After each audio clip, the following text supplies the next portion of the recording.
¿Por qué un gato se va de la casa? Porque los dedos se arrugan en el agua. ¿Cuáles son las causas de la osteoporosis? ¿Cómo se cultiva el cacao? Presentamos Oigamos la Respuesta, el podcast de preguntas y respuestas del Instituto Centroamericano de Extensión de la Cultura, ICQ. El señor Edgar García nos envió un WhatsApp desde La Paz, El Salvador, con la siguiente pregunta. Quiero saber si las ardillas fingen que están muertas para protegerse. Oigamos la respuesta. Este curioso comportamiento de hacerse las muertas es muy común en las ardillas. Se quedan muy quietas, acostadas sobre la panza y con las patas extendidas. Esto también lo hacen los perros, los gatos, las zarigüeyas y animales como los reptiles, los peces y las aves. Según dicen los científicos, este comportamiento es una forma de defenderse de los enemigos. Si no se mueven, hay menos posibilidad de que los encuentren. En el caso de las ardillas, también se ha visto que ellas se colocan en esta posición para refrescarse en los días muy calurosos. Buscan algún lugar fresco y a la sombra y extienden sus cuerpos para sentir el contacto con una superficie más fría que el ambiente.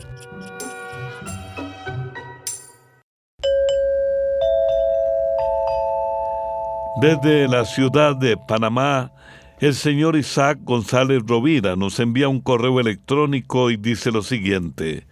Quisiera que me dieran los nombres de algunas de las orquestas que acompañaron al gran cantante mexicano Pedro Vargas. Oigamos la respuesta. Antes de brindarle la información que desea, vamos a hablar un poco de la vida de este famoso cantante. Don Pedro Vargas Mata, conocido como el Tenor de las Américas, nació en abril de 1906 en México y falleció en 1989 a los 83 años de edad. Cuando tenía 7 años, formó parte del coro en la iglesia de San Miguel Allende, donde vivía. Allí el maestro de la capilla se dio cuenta de la hermosa voz del niño y de inmediato empezó a darle las primeras lecciones de canto. A la edad de 13 años, Pedro llegó a la Ciudad de México y con la fama que ya tenía, empezó a cantar en los coros de varias iglesias y ofreciendo serenatas. Gracias a su habilidad como cantante, el joven Pedro Vargas logró obtener una beca para estudiar en el Colegio La Salle. Allí recibió clases especiales de piano y solfeo. A los 20 años, Pedro comenzó a cantar en la ópera, pues tenía voz de barítono, pero luego decidió dedicarse a la música popular. Se cuenta que cuando el gran Agustín Lara lo escuchó cantar, le pidió que estrenara sus canciones y así fue como Pedro Vargas se convirtió en uno de los mejores intérpretes de Lara. Entre sus canciones más famosas están Granada, Solamente una vez, Solamente una vez. Noche de Ronda, Flores Negras, Corazón, Corazón, Siboney, Mujer y Jinetes en el Cielo. Don Pedro Vargas no solo fue un gran cantante, sino que también fue actor y participó en más de 60 películas. No tenemos la lista completa de las numerosas agrupaciones con las que cantó Don Pedro, pero entre otras podemos mencionar Orquesta Típica de Miguel Lerdo de Tejada, que actualmente es la orquesta típica de la Ciudad de México, y la orquesta de Benny Moré. Vargas también llegó a contar con su propia orquesta de acompañamiento y cantó con famosos conjuntos de música mariachi como el Vargas de Tecalitlán y los Tecolotes. Envíenos sus preguntas al apartado 2948-1000 San José, Costa Rica. También nos pueden contactar al correo electrónico icq@icq.org o encuéntrenos en Facebook como Oigamos la Respuesta. ¿Sabía que las jirafas, aunque aparentan ser muy mansas, hay que tener cuidado con ellas? Las patadas que dan estos animales son verdaderamente peligrosas y puede matar a un león de un solo golpe. Esto y más en Oigamos la Respuesta. Tengo unos árboles de limón y los está afectando una plaga que les encarruja las hojas. Quiero saber cómo se llama esa plaga y de qué manera la puedo combatir. Es la solicitud que nos hace el señor Alberto Martínez a través de un WhatsApp desde León, Nicaragua. Oigamos la respuesta. Cuando las hojas de los cítricos se doblan y se arrugan, lo más probable es que el daño sea causado por unos insectos chupadores de savia que se llaman áfidos. Los áfidos viven generalmente en compañía de las hormigas negras corrientes, que se encargan de trasladarlos de un lado a otro a cambio de una especie de miel que ellos producen. Existe un insecticida especial para combatir los áfidos que se llama pirimor. A una bomba de fumigar de 4 galones se le pone una cucharadita de pirimor y se agrega un adherente o pega. Con eso fumiga los árboles que tienen el daño y a los 8 días los vuelve a fumigar. Si nota que la plaga no ha desaparecido, hace una tercera fumigación. Si tuviera hormigas, nos puede escribir para recomendarle con qué combatirlas, pues es importante eliminarlas. Encalar el tronco del árbol desde el suelo hasta 1 metro de altura ayuda a que las hormigas no se suban. Ahora enviar sus preguntas es muy sencillo. A través de la página del ICQ encontrará un enlace a nuestro WhatsApp y por medio de ese enlace puede enviarnos todas sus dudas. ¿Qué es la lengua chabacana de Filipinas y por qué se le considera vulgar y grosera? Esta pregunta nos la hizo un amigo oyente que nos escribe desde San José, Costa Rica. Oigamos la respuesta. Las Filipinas son un grupo de islas que fue colonizado por los españoles más o menos en la misma época en que se dio la conquista y colonización española en América. Por esa razón, el idioma español fue muy importante en la historia de estas islas. A finales del siglo XIX, Filipinas pasó a ser territorio de los Estados Unidos y se estableció el inglés como idioma oficial. Años más tarde, en 1939, las cosas cambiaron y por ley el filipino o tagalo se convirtió en el idioma oficial de las Filipinas. El inglés todavía lo habla gran parte de la población y hasta se enseña en las escuelas. Lo mismo sucede con el español. Ahora bien, en Filipinas existe un dialecto o lengua criolla que recibe el nombre de chabacano. Cosa di tu nombre? ¿Dónde tu ahorita viví? ¿Y cosa tu ahorita hace? Este dialecto, que se llama chabacano, se originó a partir del español y por lo tanto contiene muchas palabras de nuestro idioma. Desde tiempos de la colonia, el chabacano era visto como una deformación del español y por eso era considerado vulgar o incorrecto. De hecho, la palabra chabacano se usa en muchos lugares para hablar de algo grosero o de mal gusto. Sin embargo, hay quienes se han preocupado por el valor histórico y cultural de este dialecto y siguen promoviendo su enseñanza para que no llegue a quedar en el olvido como ha sucedido con otros dialectos filipinos. En el ICQ queremos conocerle mejor. Le invitamos a llenar una encuesta en línea que nos ayudará a mejorar nuestro trabajo. Participar es muy fácil. Visite nuestra página de internet www.icq.org y dele clic o toque la pestaña llamada Encuesta 2025. Gracias por ser parte del ICQ.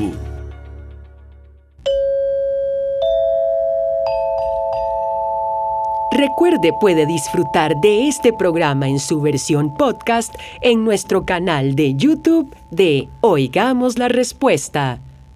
Un amigo oyente nos escribe desde la ciudad de Panamá para preguntarnos lo siguiente. Quiero saber de dónde son originarias las garzas. Oigamos la respuesta. Las garzas son aves que existen en muchas partes del mundo, aunque hay más variedad en las zonas tropicales. Los científicos han clasificado unas 65 especies de garzas. Las garzas son parientes de las cigüeñas y las grullas. Todas ellas se distinguen porque tienen el cuello, las patas y el pico muy alargados. Esas características, unido a sus lentos movimientos, dan a las garzas un aspecto bastante elegante. A estas aves les gusta estar cerca del agua, ya sea dulce o salada. Por eso es corriente observarlas a orillas de los lagos, los ríos, la playa, los pantanos, manglares o campos de cultivo inundados. Estos pájaros se alimentan de peces, pero también comen insectos, pequeñas culebras e incluso ratones. Las garzas tienen muy buena vista, lo que les ayuda a encontrar sus presas bajo el agua. La mayoría de las especies de garzas acostumbran a anidar en grupos. Sus nidos los hacen sobre los árboles o entre la hierba alta que crece a orillas de los ríos. Las garzas más comunes son la garza blanca y la garza real. En Costa Rica hay especies que permanecen todo el tiempo en el territorio nacional. Entre esas están la garza tigre de río, la garza pico de cuchara y la garcilla verde, pero hay otras especies de garzas que vienen de Estados Unidos y Canadá, como la garza ceniza y la garza real americana. Una garza muy común en el campo es la pequeña garza bueyera, que suele andar cerca del ganado para aprovechar los pequeños animales que las vacas espantan al caminar. En África, de donde son originarias, estas aves también suelen seguir a otros animales como los rinocerontes, los búfalos y las cebras.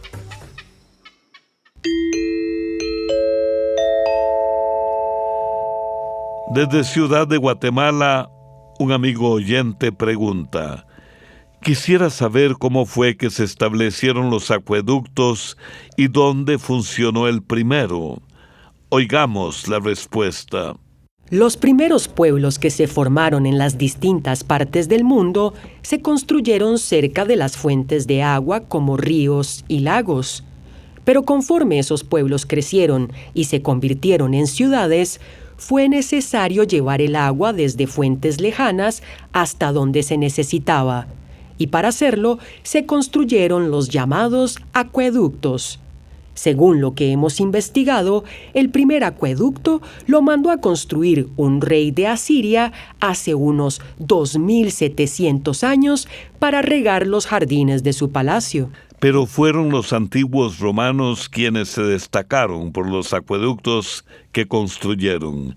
Aún hoy en día se considera que estos sistemas de manejo del agua son una de las obras de ingeniería más extraordinarias de la historia.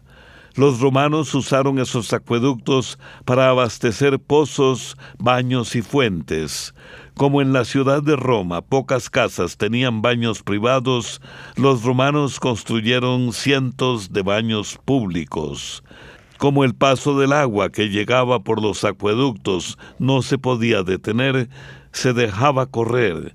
De esta manera los baños se conservaban siempre limpios. Antes de construir un acueducto, los ingenieros romanos examinaban muy bien la fuente de donde planeaban tomar el agua. Observaban la cantidad de agua que tenía, su claridad y su sabor. Una vez que el agua llegaba a las ciudades, se dirigía a tanques de almacenamiento. De allí salían ramales hacia otros tanques o directamente hacia donde la gente la iba a usar. Por allá del año 300 a.C., ya existían 11 acueductos que llevaban agua a la ciudad de Roma. Los antiguos romanos no solo construyeron acueductos en Roma, también los construyeron en muchos lugares que conquistaron, como Turquía, Francia, España y el norte de África. También pueden contactarnos a través de un mensaje de WhatsApp al teléfono código de área 506, número 8485-5453, o háganos sus preguntas al teléfono código de área 506, número 22 25 52 38, o al número 22 25 53 38. ¿Sabía que los perros galgos son excelentes corredores gracias a sus largas patas y cuerpo tan delgado? Esos perros pueden llegar a alcanzar una velocidad de hasta 70 kilómetros por hora. Esto y más en Oigamos la Respuesta. Recuerden que en la plataforma del YouTube de Oigamos la Respuesta pueden encontrar nuestra lista de canciones. ¿Cuáles son las arcillas que se usan para hacer objetos en cerámica? Es la pregunta de una amiga oyente que nos escribe desde San José, capital de Costa Rica. Oigamos la respuesta. Hay muchas clases de arcillas para hacer cerámica. Las hay desde las que son de color casi negro hasta el blanco, pasando por el amarillo, el anaranjado y el rojo. Cada una de las arcillas tiene entre sus componentes unas tierras que reciben el nombre de caolines y feldespato. En la mayor parte de las regiones existen estas clases de arcillas. Los que saben de cerámica dicen que cuanto más blanca sea la arcilla, resulta de mejor calidad. De las vetas que se encuentran en los terrenos se sacan las cantidades que se van a necesitar y se dejan secar lo más que se pueda. Quedan entonces unos terrones secos y duros que hay que desmenuzar hasta convertirlos en polvo fino. Después se cuela este polvo usando un sedazo fino. Una vez que se ha obtenido este polvo y con el fin de mejorar las mezclas, se le puede agregar caolín. Por cada 10 tantos de polvo de arcilla se añade un tanto de caolín y se agrega el agua que sea necesaria para que se forme la pasta. Así ya queda lista para trabajarla. El señor José Ríos nos envió un WhatsApp desde Veraguas, Panamá, con la siguiente pregunta. Quiero saber por qué se dice que no se debe señalar a las personas. Oigamos la respuesta. Desde hace cientos de años se ha considerado que señalar con el dedo a otras personas es algo irrespetuoso y de mala educación. Aunque siendo muy pequeños se enseña a los bebés a señalar, por ejemplo, dónde les duele o qué objeto quieren, una vez que estos crecen y aprenden a hablar, se les hace ver que no se debe usar el dedo para señalar. Este rechazo a señalar es muy común en muchas sociedades del mundo, pues se ha entendido como un signo de amenaza o de culpa. Y generalmente, la persona señalada tiende a ponerse a la defensiva porque se siente atacada. Vamos a compartir con ustedes una frase de Friedrich Nietzsche, filósofo alemán. Lo que distingue las mentes verdaderamente originales no es que sean las primeras en ver algo nuevo, sino que son capaces de ver como nuevo lo que es viejo, conocido, visto y menospreciado por todos. Esto fue Oigamos la Respuesta, el podcast de preguntas y respuestas del Instituto Centroamericano de Extensión de la Cultura, ICQ.